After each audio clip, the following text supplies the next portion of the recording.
T-minus 10, 9, 8, 7, 6, 5. In 1977, the greatest adventure in space exploration commenced. We have ignition and we have liftoff. Our eyes, our minds, our souls are moving out through the universe. You can only do things for the first time once. And Voyager kept doing things for the first time over and over again. 2 robots were built to be able to think and explore by themselves in the deep reaches of our solar system. None of the managers really appreciated the complexity and the autonomy that we just launched into space. Yet both missions went seriously wrong only moments after taking flight. We thought that we'd lost the spacecraft. They went on to make astounding and unexpected discoveries. When you see things that you did not predict, that's when there's the most to learn. We were just seeing that time after time. The Voyagers were the creations of NASA's Jet Propulsion Laboratory, where a brash young scientist had just been put in charge. I guess there's an obvious question, which is what about the lab itself? What about its people, its organization? Are sweeping changes imminent? His ambition was to take the next steps in exploring the solar system. Instead, he found himself struggling for JPL's very survival. And the greatest exploration was going on. It's the very time that the program was being strangled. This is a story of triumphs. I just kept saying, what's that? What's that? And setbacks. It's not there. What's all this noise? Most of all, this is a story of perseverance by people and machines struggling against forces put in their way. The stuff of dreams, beginnings of the space age. Next.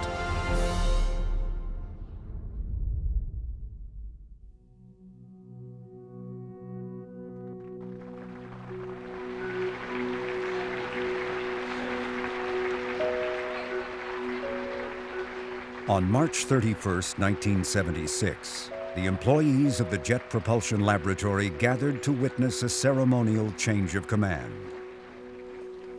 Good afternoon, and welcome, ladies and gentlemen. Presiding over the event was Caltech's president, Harold Brown, who offered generous praise for the outgoing director, William Pickering. Having this large-scale open-air gathering was not Dr. Pickering's idea, but I persuaded Bill that 21 years' service could not go unmarked. No one, neither before nor since, has served in the post as long as Bill Pickering. Many JPLers had never known another leader, and he was widely admired, if not beloved. Bill Pickering was revered.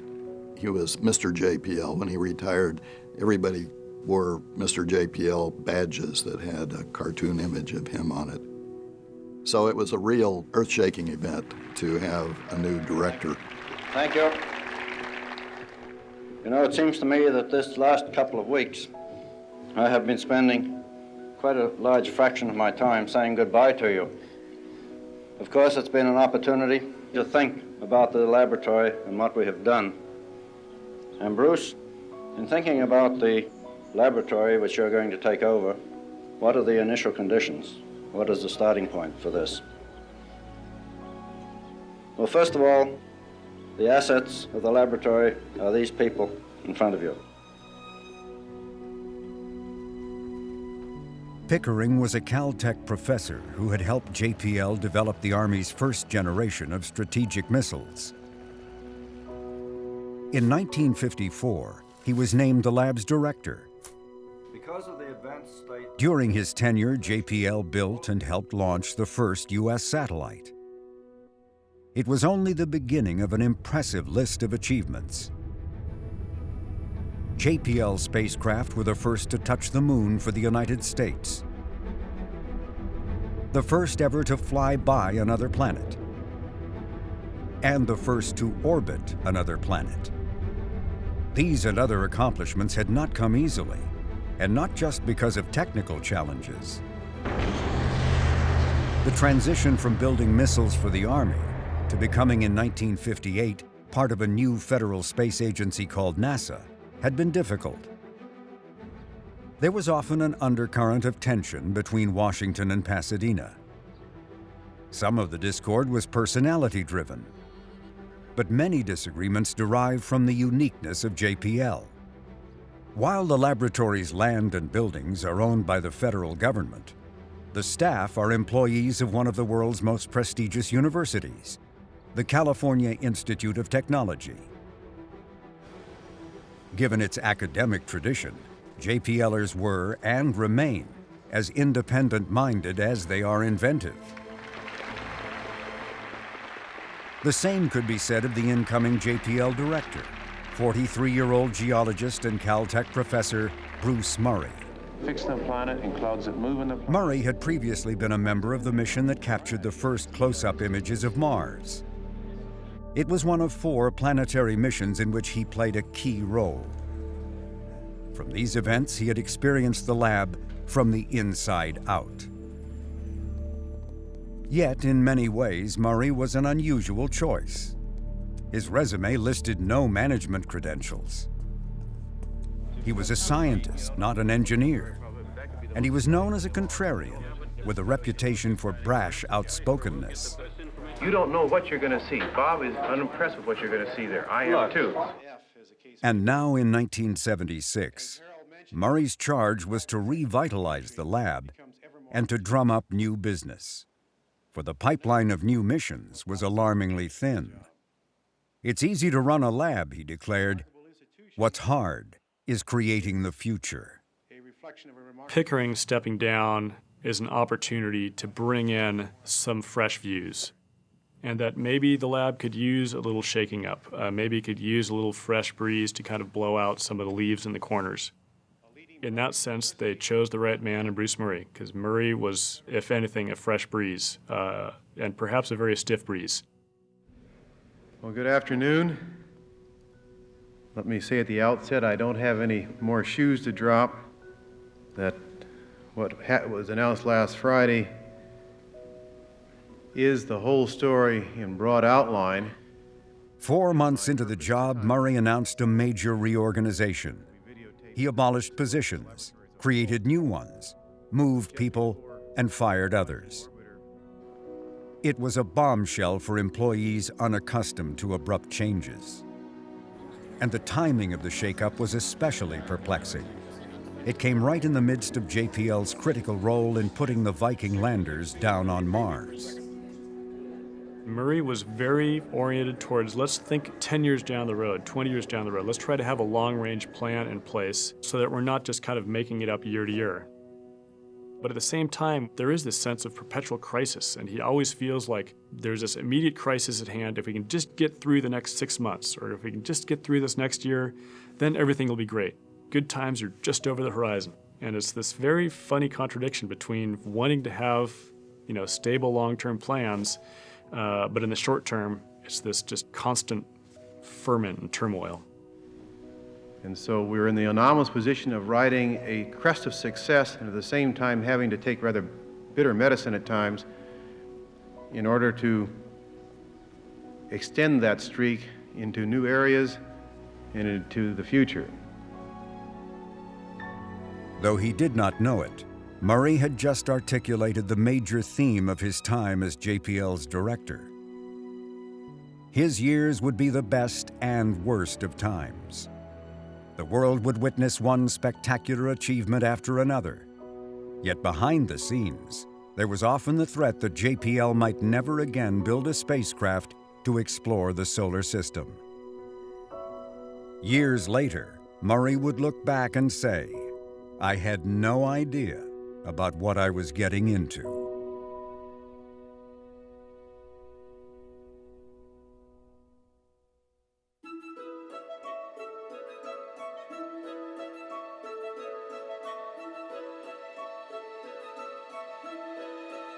Long before Bruce Murray's appointment, it was known that it was possible to use the gravitational force of a planet to alter the path and increase the velocity of a spacecraft. There's a lot of elegance in the way the planets move.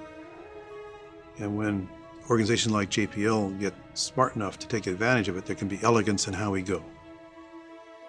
Under the right conditions, a spacecraft could slingshot its way from one planet to another, what came to be known as gravity assist. Then there was another discovery. In the latter part of the 1970s, all of the outer planets would be aligned on the same side of the Sun. That would allow for a spacecraft launched towards Jupiter to use gravity assist to journey on to Saturn, Uranus, Neptune, and even Pluto. Most exciting was the knowledge that this planetary alignment was rare, occurring only once every 176 years. The next opportunity would not occur until the middle of the 22nd century. It was the chance of not one lifetime, but two. And in 1966, JPL mission designers mapped out an ambitious mission they named the Grand Tour. 4 highly sophisticated spacecraft would be sent out to reconnoiter the outer planets. So we had this concept of an outer planet spacecraft that was radiation hard, had nuclear power, had the capability to repair itself.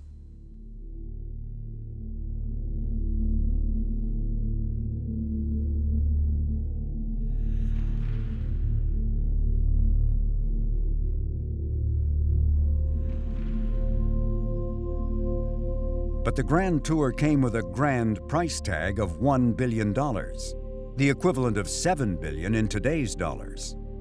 That was unaffordable, and in late 1971, the Grand Tour was canceled. That was clearly a shock because this was the one opportunity in 176 years to do it. And so the team at JPL looked at a way to build a simpler spacecraft, a lower cost spacecraft. What was originally the Grand Tour became Mariner Jupiter Saturn 1977, with a limited 4-year goal with the possibility of continuing on if we were successful. The revised plan cost only 1/3 of the original proposal. It was a budget that NASA believed it could afford, and the agency gave the revised project a green light. At JPL, work quickly got underway to build 2 spacecraft that, while not as sophisticated as those first envisioned by the Grand Tour, were still tremendously challenging. Compared to previous missions lasting only weeks or months, these spacecraft would have to operate for years. Greater distances meant upgrading communications to transmit commands and receive data from the 11 science instruments carried on board. And a new energy source was required, small power plants that generated electricity from the natural radioactive decay of plutonium. The greatest challenge was making the spacecraft highly independent and self-sufficient. They were intended to be the smartest robots ever created, designed to think and act on their own. This spacecraft, more than anything else, required that it be really intelligent and autonomous. It had to diagnose itself. 2 master computers, 2 brains, all the time. This one's running the spacecraft with all the software. This one over here is in parallel keeping up with it. And if necessary, and something goes wrong, the first thing you do is switch brains. The concept of redundancy was applied throughout the spacecraft. The result was a machine with 5 million electrical parts. In the midst of development, there was disturbing news for each of them.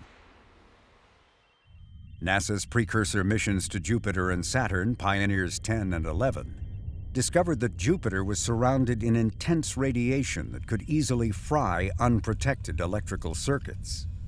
So we got into trying to struggle with that really, really hard, designing shielding and spot shielding and box shielding and going through the whole system with a fine-tooth comb, we'd already committed to the design, and now we realize that we got a radiation environment, and now how are we going to deal with that?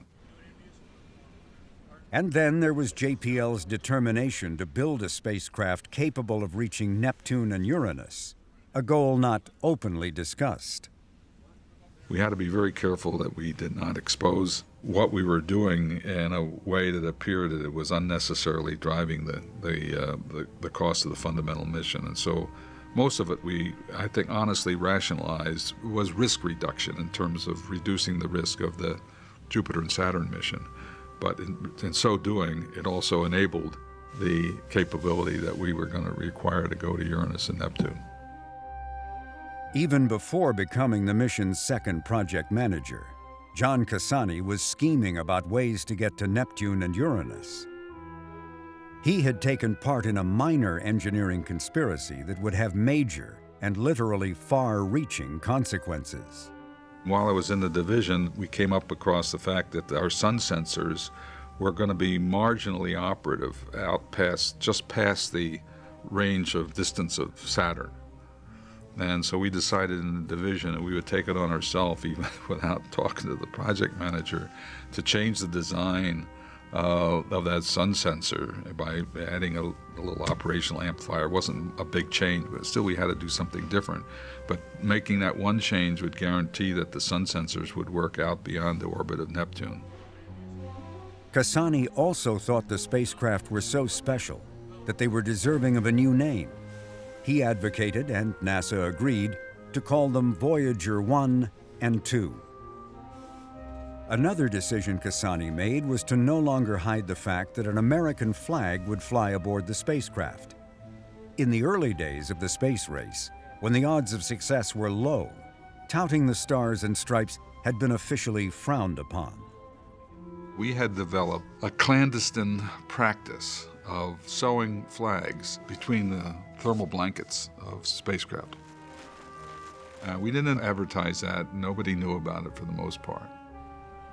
I decided to get this out in the open. This project here represented not just the efforts of the people that worked on it, but this was an American enterprise. I mean, we had contractors from all over the country. We had taxpayers in every state that had contributed to what was here, and so it was an American product. That's what the flag was meant to symbolize. Made in America, that's what that was.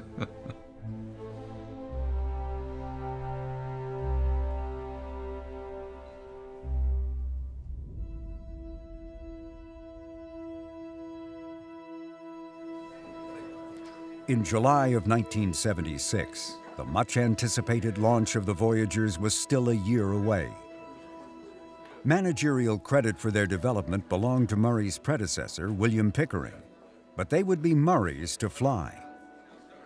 The same was true for the two orbiters that had just ferried the Viking landers to Mars to search for signs of life. They had been built on Pickering's watch. Before becoming director, Murray had been a critic of this mission, believing the technology did not yet exist to identify the signatures of life. But now he saw the landings as a public relations bonanza to build support for the next missions he wanted to fly. That was becoming harder to do, for the days of unwavering support from Congress were now just memories. I can remember in 1965, after Mariner 4, when we went back to Washington, and Bob gave the presentation to President Johnson, and I ended up presenting it to the House and then to the Senate Space Committee. And the senator from Mississippi, Senator Stennis, was chairing the sessions. And so I went through the little play with these pictures, which most of you must remember. Looked a little bit like moldy wallpaper, but anyway, we drew some profound conclusions from them. And it was over, and as I was going out, Senator Stennis got up and said, "Son, I didn't understand a word you said, but it was great." Well, I think you realize that those days are over where the achievement alone appeals to this nationalistic rivalry with the Soviets.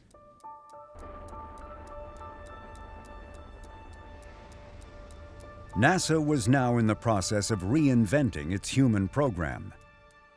betting its future on a reusable space shuttle, and a policy that Murray believed was fraught with faulty thinking. At that point, NASA was one-dimensional as an agency, and that was to develop successfully the space shuttle. It had been developed to be a government monopoly run by NASA. The only way you'd be able to get into space was using the shuttle. This is for cargo. This is for communications. It was nuts. It was a patently absurd idea. The shuttle could haul a payload only as far as Earth orbit. To send a spacecraft further required another launch from low Earth orbit using a second rocket. That made the shuttle an especially poor match for deep space missions. When I came to JPL, I realized this was threatening the whole planetary program, and that was my business. Developing the shuttle was an immense task. It was running over budget and behind in schedule, putting pressure on NASA's other missions. One was an ambitious space telescope that in time would come to be known as Hubble. It too was pushing boundaries of technology and costing more than planned. With bills mounting up, NASA lacked the funds to support the shuttle, a space telescope, and ambitions for the next planetary mission. A spacecraft intended not to just fly by Jupiter, but to orbit the planet.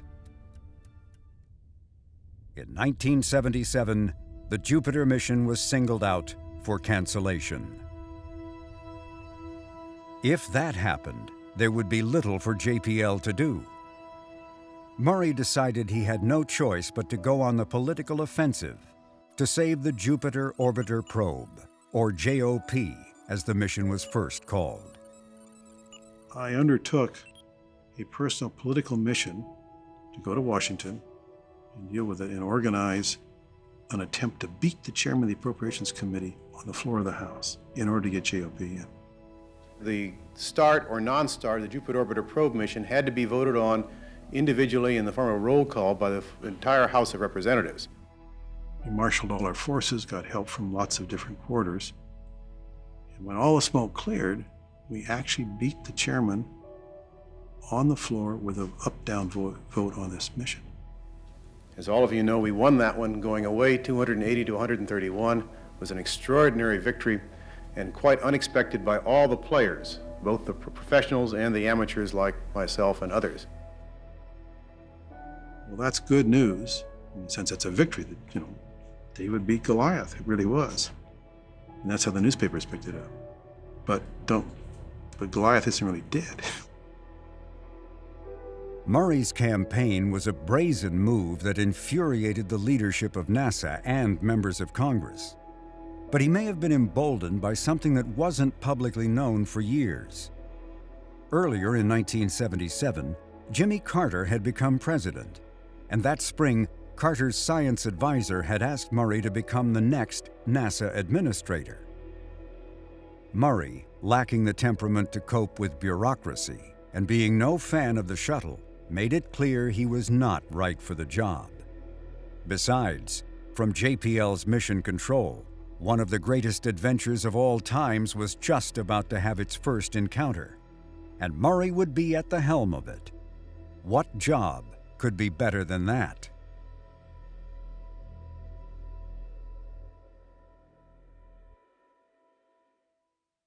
T-minus 15 seconds and counting. T-minus 10, 9, 8, 7, 6, 5, 4, 3, 2, 1. We have ignition and we have liftoff. We have liftoff of the Titan Centaur carrying the first of two Voyager spacecraft to extend man's senses farther into the solar system than ever before.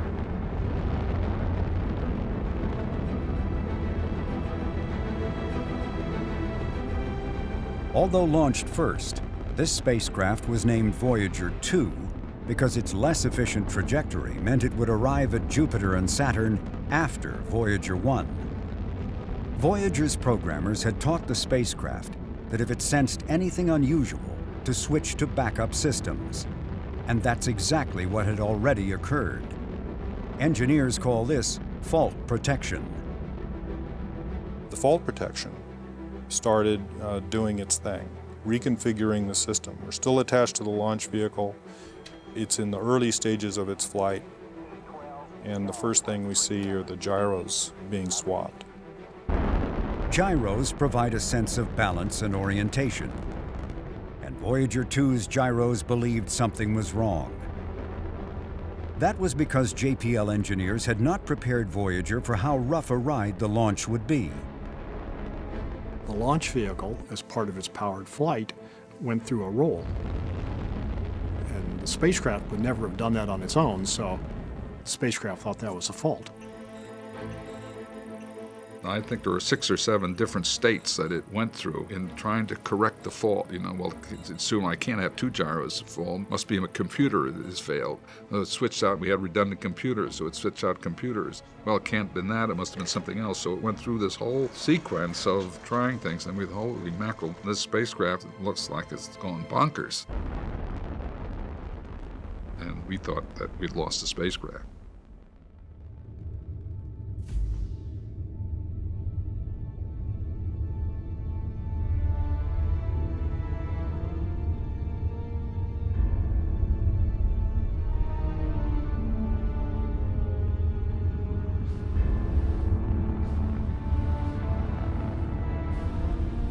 Finally, we got to separate from the launch vehicle and we were on our own, but the problems weren't over.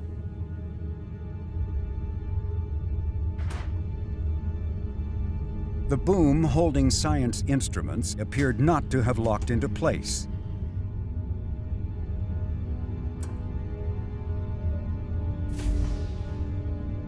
And far worse, the spacecraft was now slowly tumbling.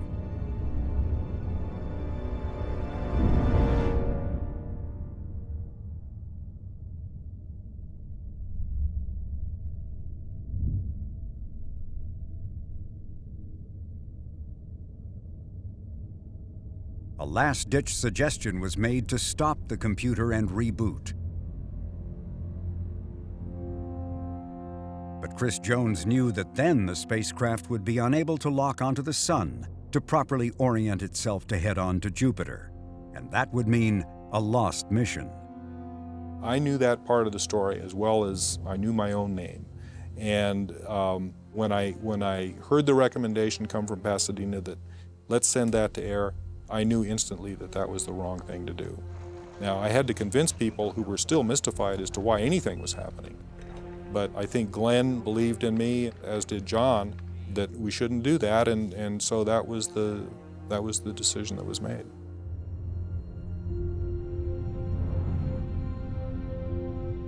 The Voyagers were designed to take care of themselves in the far reaches of space. No one thought the first test of its ability to survive on its own would happen in the early hours of the mission. But that is exactly what it did. After swapping thrusters, gyros, and finally the computers, Voyager 2 stabilized.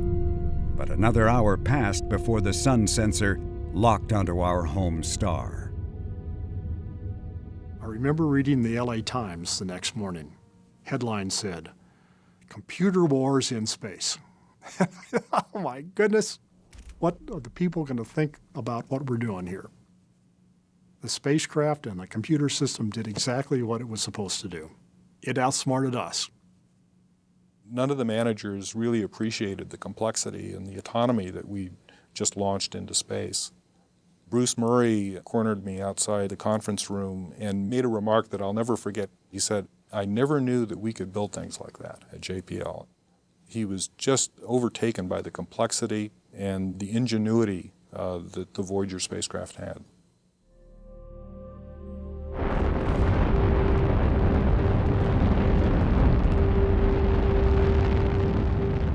Two weeks later, the launch of Voyager 1 had its own scare. This time, though, the problem wasn't with the spacecraft, but the launch vehicle. The first stage Titan underperformed, requiring the computer aboard the second stage rocket to compensate with a longer burn. When this second burn ended, placing the spacecraft on its trajectory to Jupiter, only 3.5 seconds of fuel remained. 3.5 seconds had separated success from failure. These near-fatal events in just the first minutes of flight were hints of what was still to come for the Voyagers.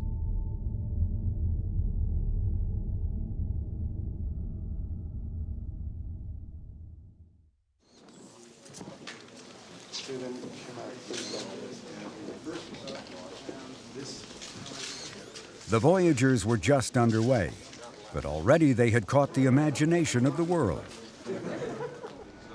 England's Prince Charles was only one in a long line of dignitaries, celebrities, and politicians wanting to take part in the Voyagers' adventures to the outer planets from Mission Control in Pasadena.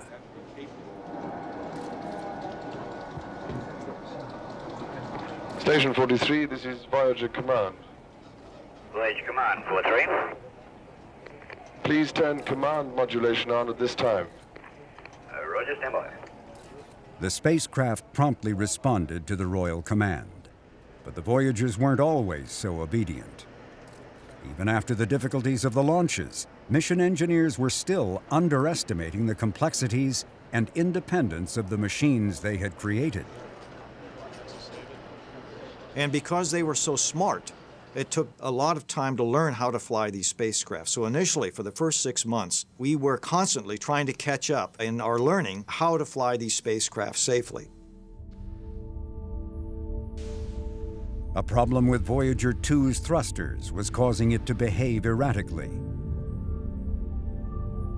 And then an issue cropped up with Voyager 1. Its scanning platform that moves the spacecraft's camera and other science instruments was refusing to budge.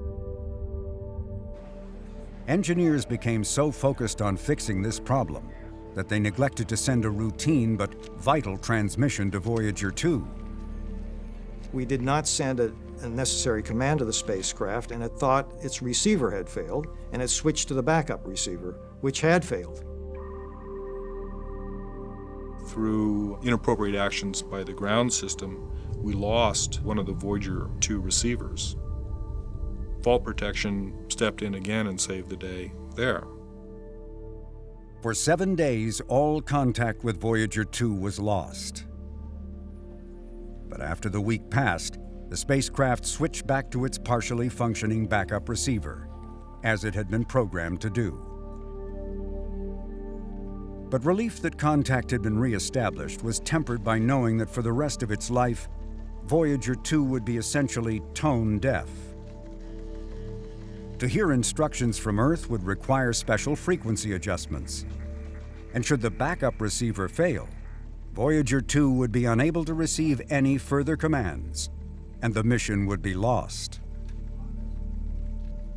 Lab management was concerned at the ability to fly these two spacecraft, number one, for their complexity, and two, the fact that many of the talented people that had participated in the design were now off the project. After finding a solution to Voyager 2's receiver problem, the engineering team went back to tackle the stuck platform on Voyager 1. It seems like the more commands we send, the easier it seems to move, like it may be slowly working through whatever.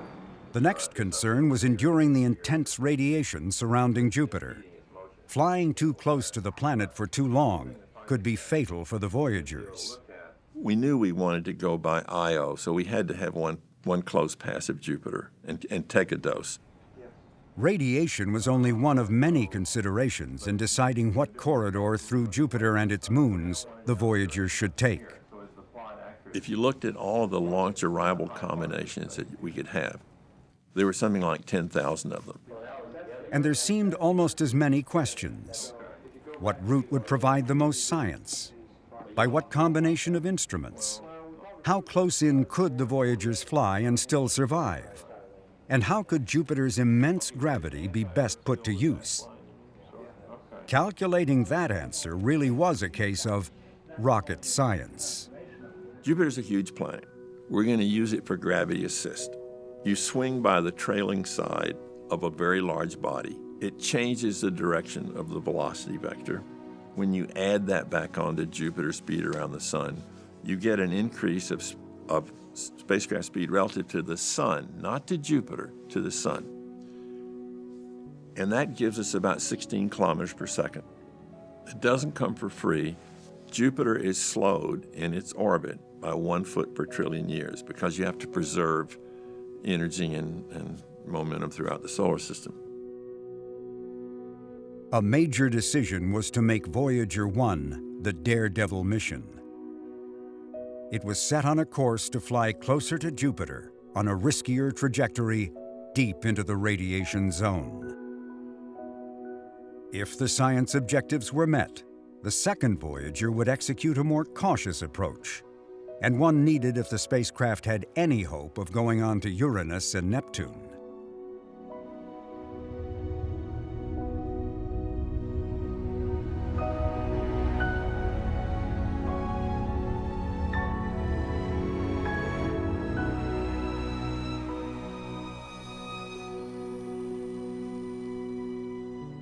The pictures that are transmitted to us from the spacecraft come down in the form of black and white photographs. Different pictures, however, are taken through different color filters, and in certain circumstances we've combined them to make a full color picture. Here's an example of one of those. Again, it shows the great red spot. It was taken about a series of pictures taken a few weeks ago. That was the most exciting time in my life, and I remember those days as if, they're all just, blazed into my head. Every day you're getting closer and closer to something you'd never seen before at that kind of detail. So every day you were learning something new. Right. Now, how do you interpret that? This was the first time that we'd seen time-lapse movies. We'd take one frame every 11 hours. And the rotation movies were neat because you'd see the planet rotating, but these zoom movies were really amazing because you'd sit there over one spot and just watch these structures, these storms, the red spot, and all these other things kind of evolve with time. And that was a really amazing thing. There was so much activity going on there. These cyclonic and anticyclonic flows, these creation of clouds and these disappearance of clouds and this incredible storm, which was the Great Red Spot, and this thing just whirling around as you're watching it.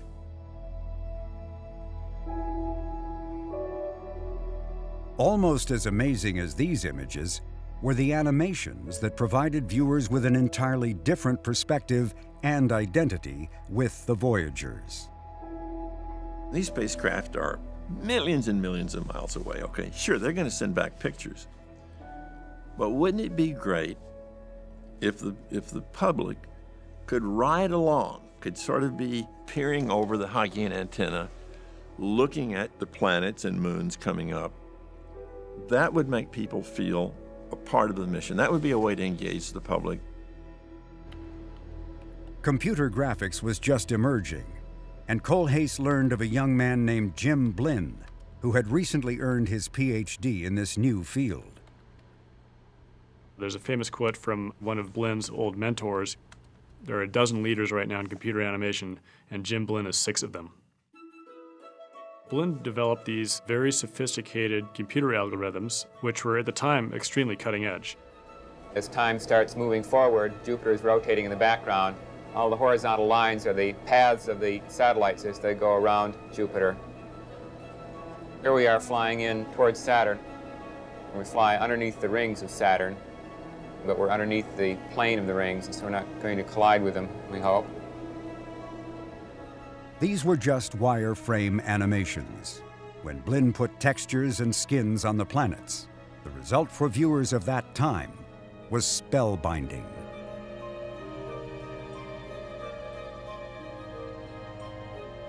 All of a sudden, they started getting this tremendous feedback about these fantastic animations that let you actually see what the spacecraft is doing as it zooms in towards these planets and their moons. So these computer animations were a great hit and actually contributed to this tremendous public response to the Voyager encounters. Pretty soon you have these people from Hollywood coming up to JPL to get demos of this new animation software that Blinn had developed. And then they go back and say, we can incorporate this into our movies. Over time, computer animation makes greater and greater inroads into Hollywood. And of course now, anytime you step into a movie theater, you're going to be bombarded with these CGI effects, computer-generated images, which trace back to what Jim Blinn was doing here at JPL in the 1970s for Voyager.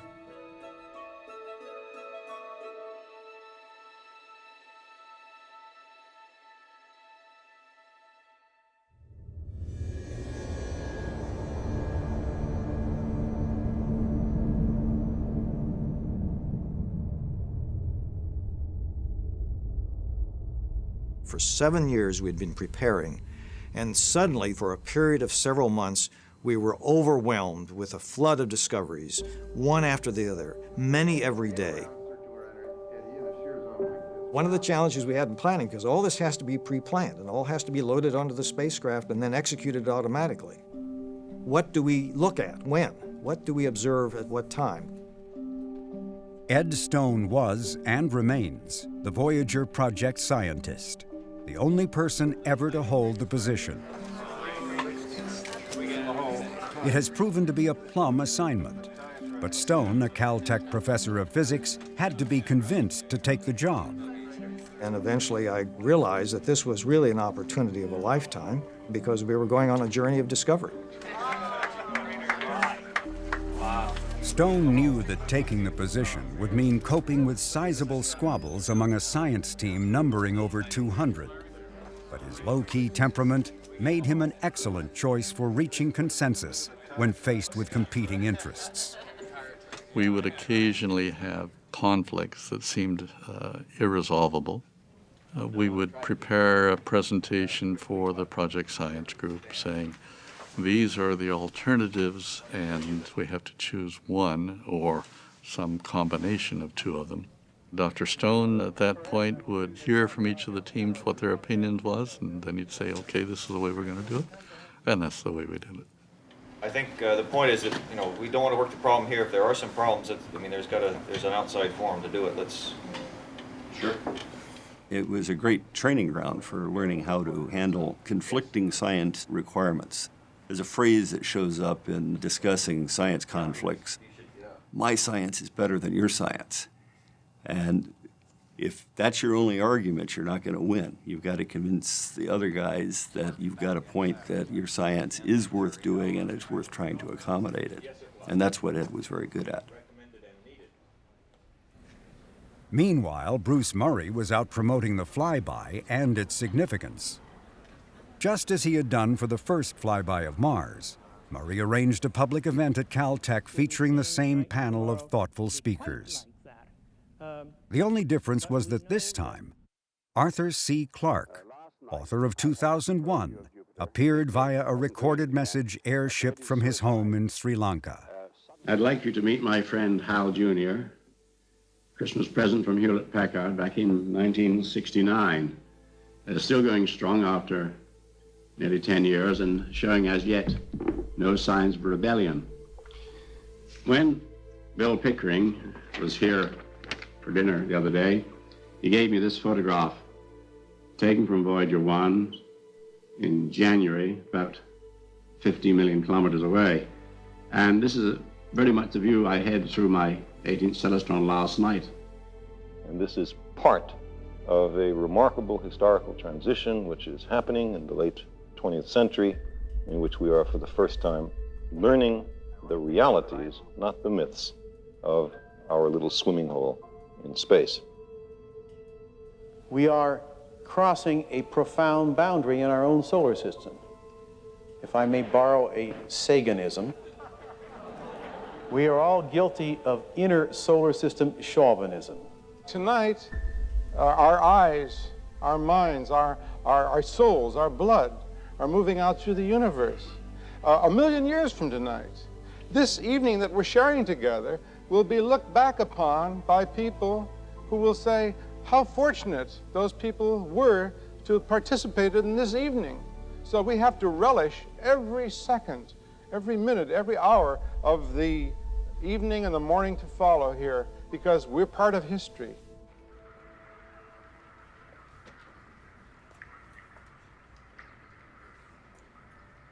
I remember being in the ops center at the first Jupiter encounter and seeing these pictures returned in real time, an image every 42 seconds, downlink from the spacecraft, at these odd-looking worlds. Just blew us away. And I really experienced the sense of discovery.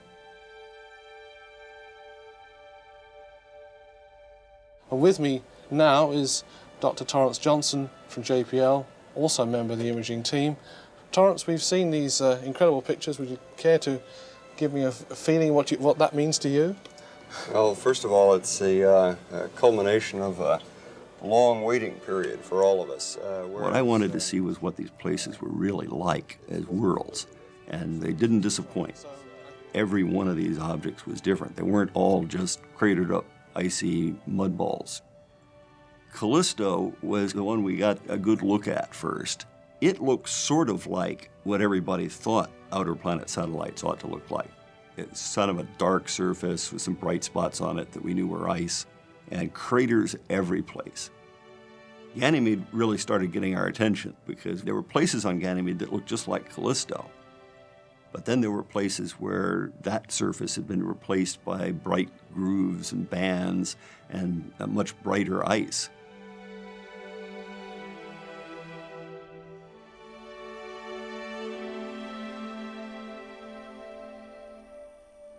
There is always a trade-off on the encounter.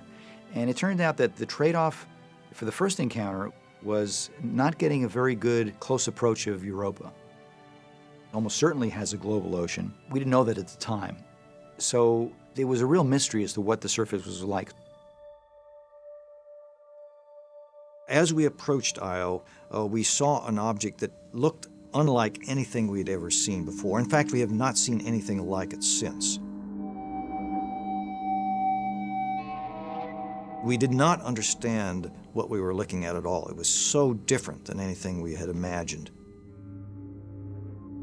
And it was only as we were flying by Io that a navigation image was taken, that is, an image taken with a deep exposure to find the stars in the background, that a navigation engineer, Linda Morabito, noticed that there was this large plume off the limb of this little moon of Jupiter. From the center of the satellite, we look out in all directions, and knowing the surface reflection characteristics of the satellite, we can in fact convolve what we expect the shape of the drop-off of the limb to be with the actual data. And where the convolution has a peak response, that is where, in fact, the edge of the satellite is. When I did some special processing on the picture to bring out the very dim image of the satellite, this enormous, anomalous object emerged. And I just kept thinking, what is that? What Morabito saw beyond the edge of Io looked like a ghostly moon. I just kept saying, what's that? What's that? And I couldn't find an answer, but I had to keep asking. And even in the first initial seconds, there's nothing like that, like something unexpected, that large, that anomalous, that coherent in its appearance. It's unforgettable, beyond anything a person could ever expect.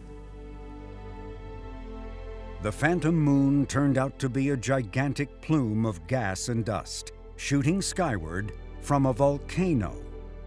And that was the first indication that this is the most volcanically active body in the solar system, 100 times more volcanic activity than Earth. And yet it's just a small moon orbiting this giant planet. A colleague urged Morabito to write down how it felt to have made science history. I would glance up at a monitor to see Jupiter absorbing the beauty of Jupiter's cloud patterns. And then there was Jupiter's moon Io. No one could have imagined Io. I was very surprised by one of these post-encounter frames. I sensed that I was seeing something that no human being had ever seen before. It was the stuff of dreams.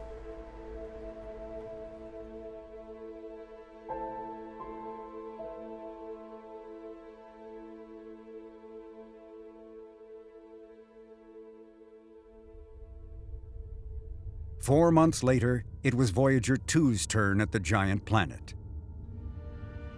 This second look at the Jovian system featured a much closer flyby of Europa and a 10-hour volcano watch on Io.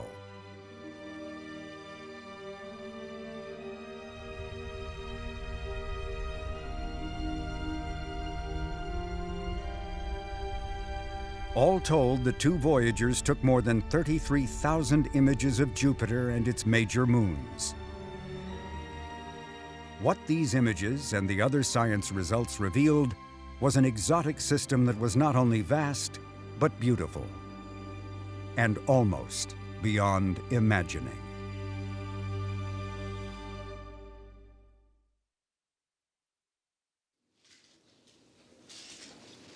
I'm determined as President to make sure that the United States always maintains its leadership in space exploration. 1 year after Voyager 1's encounter with Jupiter, Bruce Murray was among a small entourage invited to the White House, where President Jimmy Carter announced Voyager had been awarded the prestigious Goddard Memorial Trophy.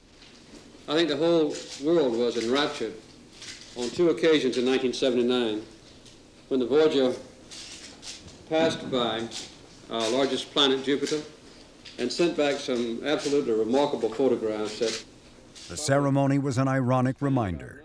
Despite a claim for planetary exploration that reached all the way to the Oval Office, the pipeline for future planetary missions was meager, as were prospects of keeping intact JPL's skilled workforce. JPL had built up this expertise over decades, and some of that expertise was acquired quite painfully over many years, and then to just see that walk away and go out the door was a very painful prospect for the lab's leaders, including Murray. To keep the doors open, Murray began diversifying the lab's technical portfolio by addressing national needs in areas like energy and transportation. But it was a low time in spacecraft employment, and it kept some talented people in storage for a while, if for no other reason it had its value in that regard. The lab put its know-how to work exploring how solar panels could be used to meet everyday energy needs. Another hope in the midst of the oil crisis was to put all-electric and hybrid automobiles on the highway. And if the lab could build a nearly autonomous robot that could operate millions of miles away, how could that same know-how transport people on Earth without a driver? Working for the Defense Department was another area that the lab was tentatively exploring. But foremost on Murray's hope for the future were new planetary missions. He declared they could no longer be sold on science merits alone. Those kinds of missions Murray labeled gray mice. He wanted ideas that could also catch the public's imagination. Such concepts were deserving of an unusual name, and Murray gave them a colorful one. Purple pigeons. And purple pigeons are the exact opposite of gray mice, right? You know, and purple pigeons also have the unfortunate element of not always being believed if you see one. The pigeons included a rover on Mars, mapping cloud-shrouded Venus with radar, landing probes on Saturn's moon Titan and Jupiter's moon Ganymede, using ion propulsion to visit asteroids, bringing back to Earth rock samples from Mars, and Murray's favorite, rendezvousing with a comet. And not just any comet, but the most well-known of them all. Bruce right away realized this was a very purple pigeon, and if you could really rendezvous with Halley's Comet, a once-in-a-lifetime opportunity, the government wasn't going to turn you down on that. NASA was definitely going to get approval to do that kind of a mission, whatever it cost. The original idea for a mission to Comet Halley was the deepest color of purple. Solar sails were to be unfurled from the space shuttle spanning half a mile. Nothing even remotely like it had ever been flown. How compelling an idea it was. I mean, the idea is basically impossible as we understood it. Bruce loved the solar sail. He just thought it was romantic and really kind of a landmark in human history. A mission to Comet Halley became the cornerstone of Murray's roadmap for the future.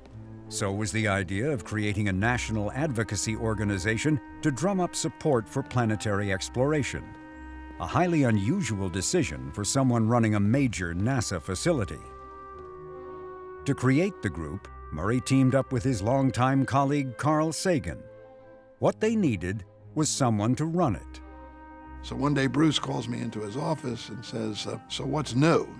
And so I start one sentence, and of course he cuts me right off and says, let me tell you what we're thinking of here. Lou Friedman was a standout maverick among a sea of them at JPL.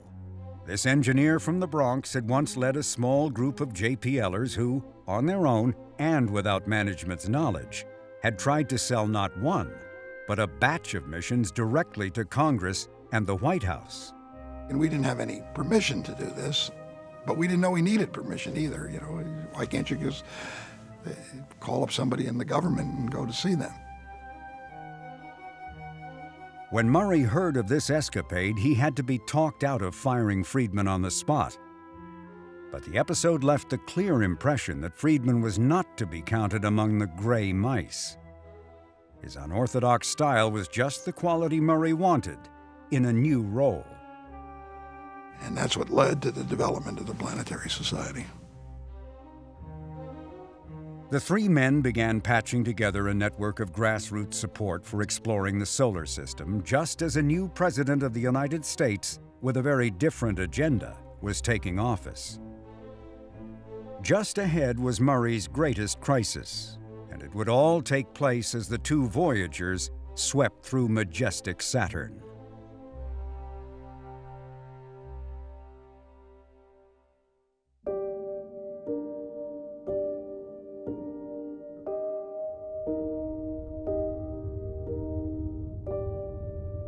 As Voyager 1 bore down on Saturn, the spacecraft was clocking nearly 1 million miles a day.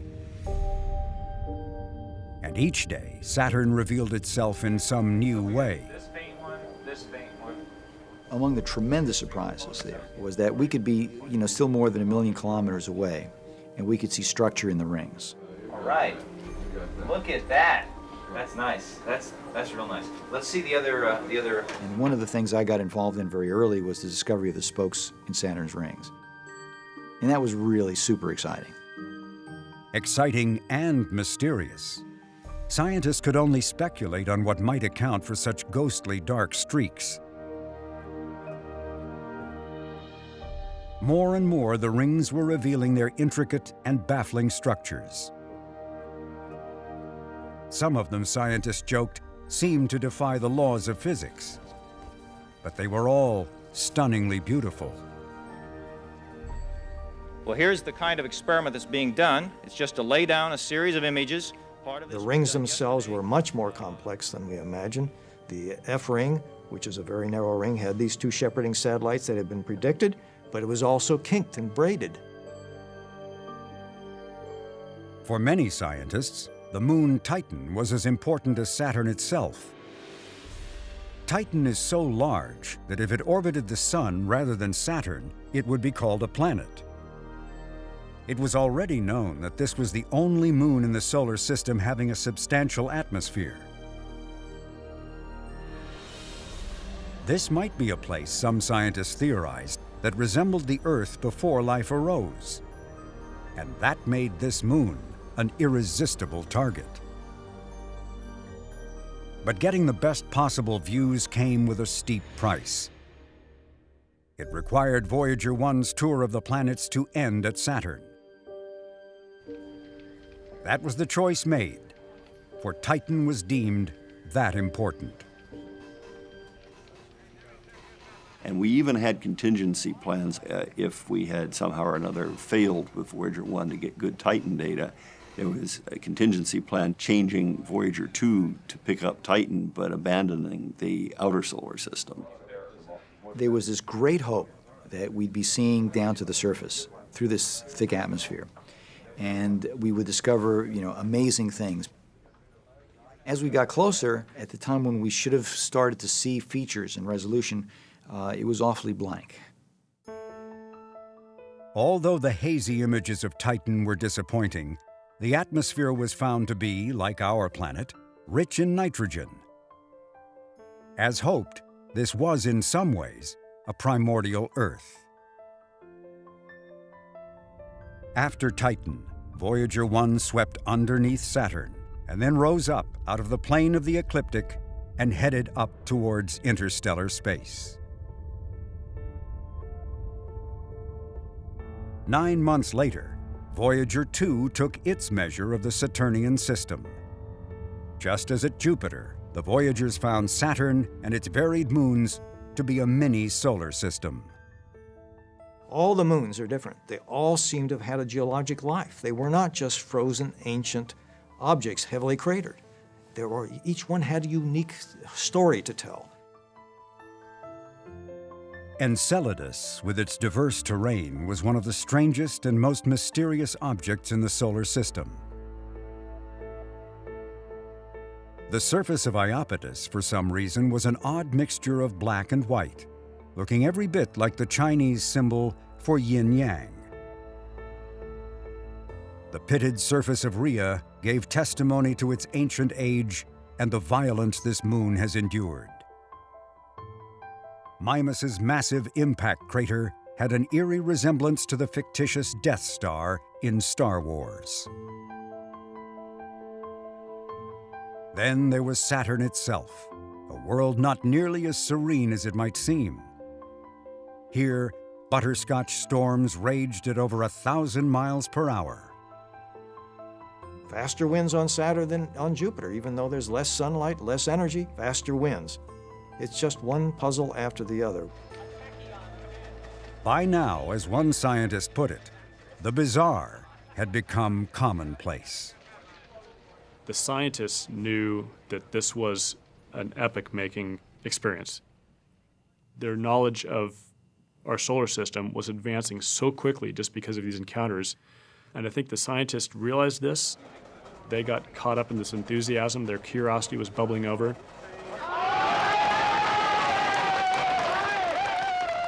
I think that ultimately is also part of what drove the public response, that the public sensed the scientific excitement.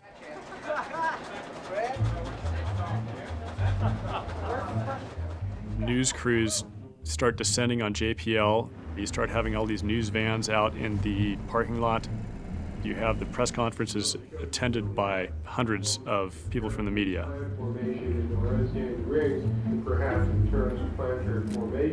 One can have gravitational instabilities where the rings... Which was something I think that you didn't see previously for a lot of scientific events. I think that's fairly safe to say. Normally, my experience had been getting press attention and wanting to tell my story. In this case, the press wanted us to tell the story. They had become, in a sense, kind of space junkies. They liked the space program, they knew about it, and they became, in a sense, almost fans of JPL. What is the albedo of clean eyes that is not exactly purely clean eyes and not exactly dirty eyes? 2 rows back, please. Do you have a rough handle on what the orbital period or velocity of a theoretical moon in the Cassini division would be? In the second row here, there's been a hand up for some time. We seem to be losing the distinction between small moons and large ring particles. And I'd like to know if anybody is able to come up with a definition now of which is which. Those of us who like to count moons are starting to get worried. It's purely semantics. I mean, after all, every particle in the Saturn ring system is, in effect, a tiny satellite in orbit around Saturn. This was a wonderful environment to engage the media and therefore the public in the whole exploration and discovery and scientific process. And we needed to organize ourselves so that, in fact, we made maximum advantage of that opportunity to communicate what excited us, what we were learning, and what this process was all about. This process works when you have... That required a major change in how soon science results were announced to the world. What came to be known as instant science. We did this by having these science meetings every day, and out of that science meeting, I would then decide which topics were ready for presentation to the press the next day. It was taken August 15th. August 15th. And we were 10 days, 10 million kilometers out. 10.5. Right. So that means we have a resolution of 20 kilometers per line pair. Okay. You guys take a long time to get your developing done.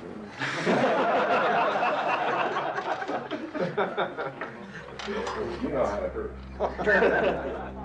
But not all had gone well. When Voyager 2 emerged from behind Saturn, more pictures were expected.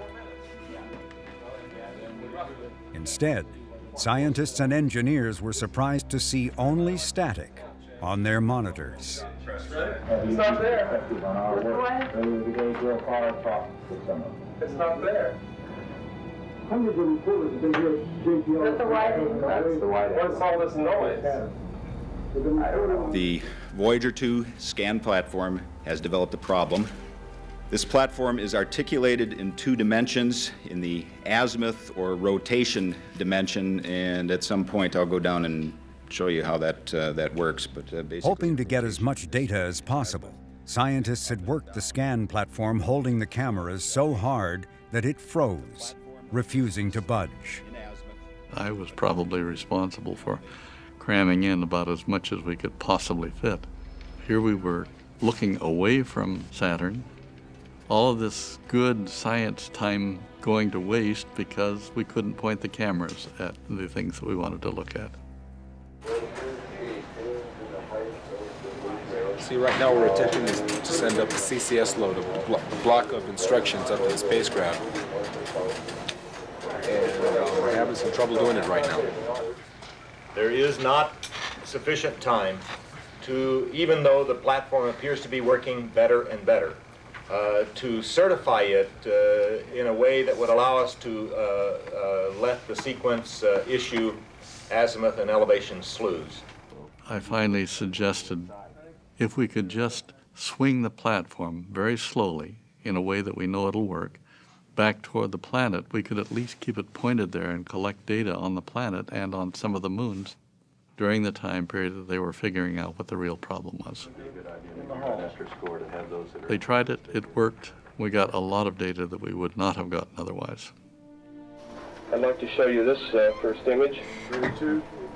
It's kind of special in that we had thought that we had lost all of the extremely high resolution data on Tethys. Well, this was acquired several hours after the scan platform problem occurred.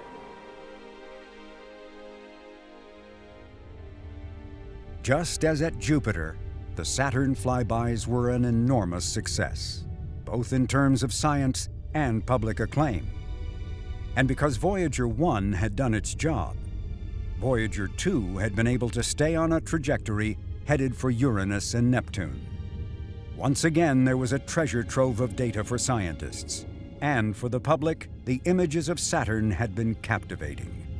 One in particular had special meaning for Bruce Murray. There's a picture, and it's up close, and it shows beautiful Saturn with the rings around it. You can see the shadow of the rings on Saturn. You can see that the rings are actually transparent. Elegant thing.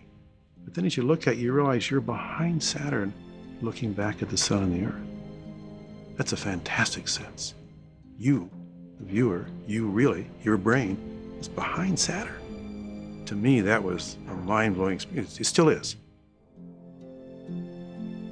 For Murray, the Saturn encounters were a bittersweet experience. For in the midst of this moment of triumph, JPL's very existence was in doubt. It would be the worst crisis in the entire history of the lab.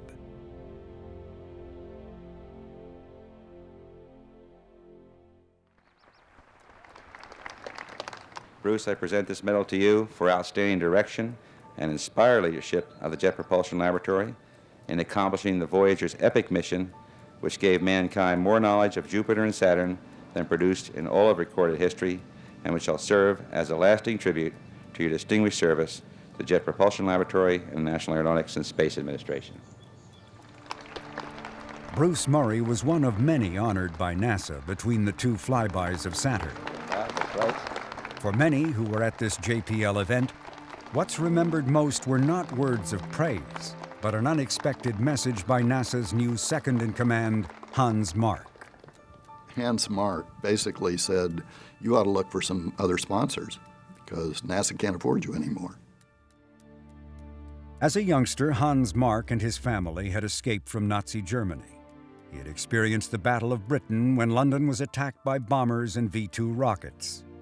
Making his way to the United States, Mark became a U.S. citizen and later a nuclear physicist whose expertise was the effects of atomic blasts. He went on to hold an impressive array of government positions, serving both Democratic and Republican administrations. Mark had been director of NASA's Ames Research Center, Undersecretary and Secretary of the Air Force, and director of the National Reconnaissance Office. He also could have competed with Murray to run JPL, but he took his name out of consideration. Planetary exploration, Mark thought, would not be an ongoing priority for the nation. The future in space, he believed, belonged to the shuttle, if there was any future to be had at all. For his overriding concern was a nuclear confrontation with the Soviet Union. 2 weeks ago, I attended the commencement exercises at Yale University, where my son was graduating. It was a beautiful day, and our distinguished guest here today, Professor Carl Sagan, was the principal speaker. Carl built the theme of his very eloquent address to the graduating seniors about two things that he considered to be the most important that had happened in the 4 years that the graduates were at the university. One was the fact, ladies and gentlemen, that 1,000 new nuclear warheads had been added to the world's inventory of weapons. And the other was that Voyagers 1 and 2 had explored for the first time the outer reaches of our solar system. Let me talk about the warheads briefly, because I just spent 4 years in the Department of Defense trying to come to grips with this problem. All of the approximately 1,000 nuclear warheads that Carl mentioned in his speech were added to the world's inventory by the Russians. There is no doubt at all that this great expansion of the Russian nuclear inventory represents a profound new challenge to this nation. Exploration is one of the measures of the worth of a society once its survival is assured. JPL is basically surplus in Mark's view. What he thought JPL should be doing is going to work for the military. Here is this great resource of all these very capable expert engineers. Let's not just cast them aside. The nation has very pressing needs for military, including military space. Let's put JPL to work for the military while NASA concentrates on the space shuttle.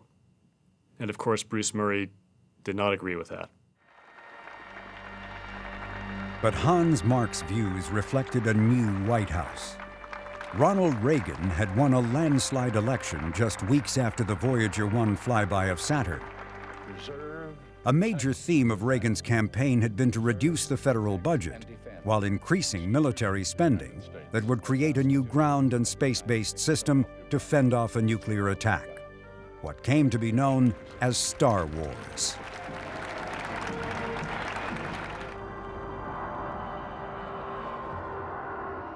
These policies put more pressure on NASA as it worked to get the shuttle flying, and a huge challenge for James Beggs, Reagan's choice to run the space agency. Without enough money to go around, all planetary missions were now at risk. But Beggs had no wish to be remembered for ending the first explorations of the solar system. His requests to meet with White House officials to make his case for more funding were met with silence. Then Beggs tried a different tactic. Beggs kind of pushed that back at the White House and said, okay, if you want to cut from our budget, we're not going to make the cuts. You're going to tell us where to cut. You're going to set the policy. And if you say that we have to have these cuts, and these cuts mean sacrificing JPL, which is a major institution in California, which is Reagan's home state. Then go ahead and make that cut. But we're not going to make that cut. You're going to make that cut if you're forcing these decisions on us. Already, missions to study the Sun and Venus had been eliminated. The Jupiter orbiter, now renamed Galileo, was in danger of being canceled. And the press was reporting that the Voyagers might be turned off, never to be heard from again. If that happened, there would be no need for the world's only deep space communications network. It would be dismantled. The Planetary Society launched a letter-writing campaign directed at the White House, to no effect. Thousands of unopened letters were simply passed on to NASA for a form letter response. Murray next decided to take a different, more cordial approach. If White House decision-makers were to experience firsthand the thrill of Voyager, witness the press support, and sense the public's enthusiasm, that might change their minds and save planetary exploration. Murray succeeded in getting Ed Meese, Reagan's close friend and a presidential advisor involved in space policy, to come to the second Saturn encounter. Inside Mission Control, as data from Voyager 2 streamed back to Earth, Murray made his pitch. Why would America relinquish its leadership in deep space to the Russians? For what earthly reason should the United States give up the chance for Voyager 2 to explore Uranus and Neptune for the first time ever? And still ahead was the opportunity to visit for the first time a comet. A mission to Halley's Comet would attract the attention and praise of the world. And that idea had already caught on with the media. Jules? So as I understand it then, Mr. Beggs, you're saying that if the mission makes sense, if Bruce and his team can prove to you a reasonable chance of our spacecraft bringing back a sample, you will do the Halley's Comet mission. What do you mean? I didn't quite say that. No, I can handle this. Jules, don't give me too much help. Jules, if you're looking for an announcement, you're not going to get it. Follow-up question, though, Mr. Beggs. The decision about Halley's Comet came 4 weeks later, and then there would be no laughter, and no mission by the United States to the famous comet. Murray took the news hard. He later called this moment the lowest point in his life. There was a special irony at JPL, and a special irony for me personally, since how deeply I believed in planetary exploration. And the greatest exploration in the 20th century, certainly, and maybe since Captain Cook, was going on. It's the very time that the program was being strangled to not be able to have launches for a long time afterwards. And so the contrast between those two was personally very difficult for me. As a beginning, let's review what I call Black September, which was it was a bad month. It was only in literally just a month after the Voyager encounter at Saturn. The first thing, the very bitter pill, was we were unable to get the U.S. Solar Polar spacecraft restored. We were at the same time trying to get the Halley Intercept mission introduced into the budget, and that was also unsuccessful. So that was a very, very disappointing period. But then there were all these rumors in the newspapers. The DSN was going to get shut down, perhaps. Voyager was going to be silenced. We were going to send a lobotomy command to it. Galileo was going to get canceled. There was even a question of whether JPL's status as a NASA center was in jeopardy. And there were going to be massive layoffs, or the concerns about that. So I guess the question you should ask, and certainly one I ask, is what the hell's going on here? And you have to read something into that the United States is backing away from being number one in deep space. After recounting Black September, Murray went on to put the best face he could on a major announcement. And we're on a new trajectory now. And JPL is changing with it, and it must. JPL must evolve. Hans Mark had been urging Murray to forge a strong partnership with agencies responsible for U.S. intelligence satellites.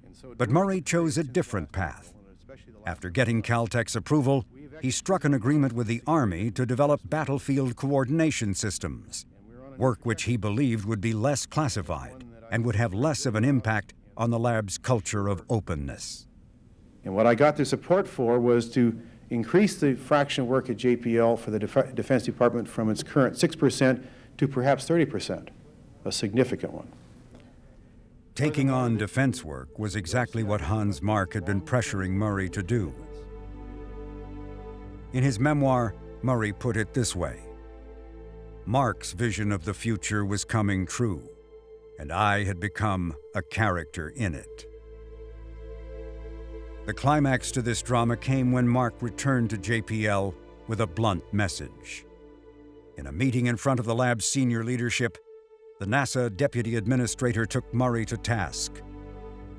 He declared that Murray's obsession with planetary missions and stubborn reluctance to embrace defense projects had put JPL at great risk. Murray was stunned by the public dressing down and what was a blunt, unmistakable message of no confidence. They wanted you to support the program. Loyalty above judgment. Ever heard that before? Good morning. 3 months later, on April 2nd, 1982, on the 6th anniversary of his directorship, an emotionally exhausted Murray addressed the laboratory. The last several years have been especially hard on dreamers and visionaries like so many of us at JPL. Now that we have passed the nadir point, recognized a change, shifted direction slightly, negotiated the initial arrangements to permit a new direction for JPL, the fact is that the director himself has got to ask himself, is he willing to lead JPL entirely through the next decade? But that time has come, and I have notified President Goldberger of my intention to step down as JPL director later this year, and Mr. Beggs has also been notified.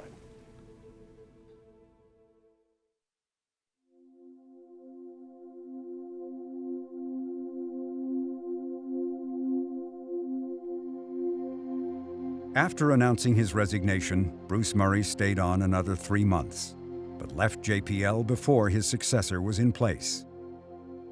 Murray returned to Caltech as a professor and continued his involvement in the Planetary Society until his retirement. He died in 2013 at the age of 81. Murray had been best at seeing the big picture. His criticisms of the space shuttle were tragically borne out. The loss of Challenger led to a dismantling of the policy that the shuttle would deliver all U.S. payloads into space. He had once said that running a lab is easy, creating the future is the hard part. But Murray's vision for JPL was not realized. By his own assessment, he had at best led a strategic retreat from JPL's golden age. It may have been all anyone could have done. And while one crisis after another had thwarted his plans, many of his purple pigeons would eventually fly, years later. Venus would be mapped with radar. Ion propulsion would be used to propel spacecraft to comets and asteroids. An orbiter would circle Saturn, and a probe would be dropped onto the surface of its moon Titan. And rovers would rove on Mars. At the time of Murray's departure, he could take comfort in knowing that JPL was still exploring the solar system. The mission to Jupiter had survived, and the Voyagers continued on with their adventures. Ahead were Uranus and Neptune, and all that existed beyond. What awaited the Voyagers, one could only guess and hope.